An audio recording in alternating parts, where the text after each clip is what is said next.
In the spring of 1988, the Pilica River in Tomaszów Mazowiecki, near the bridge, began to reveal wartime relics, including remnants of military vehicles.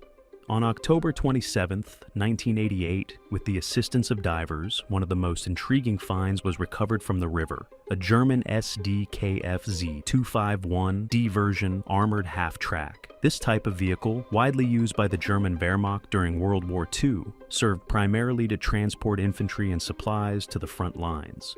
Despite being submerged for over 40 years, the Sd.Kfz 251 was found in surprisingly good condition, although the rear section of the hull was missing, likely dismantled by locals after the war. To salvage metal or other materials, the remaining structure and mechanisms were remarkably well preserved. Astonishingly, much of the vehicle's mechanics were still functional, and one of the wheels even retained air, a rare feat for a vehicle that had spent so much time underwater. After preliminary cleaning and preservation, the vehicle was moved to a military unit in Skierniewice.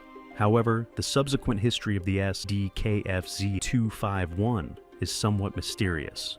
Shortly after being secured, the vehicle was sold by a Polish museum to Germany for 45,000 Deutsche Marks.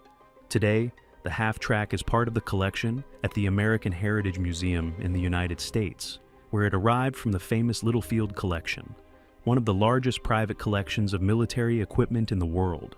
The Sd.Kfz 251 half-tracks were produced by Germany starting in 1939 and became a cornerstone of German armored forces during World War II.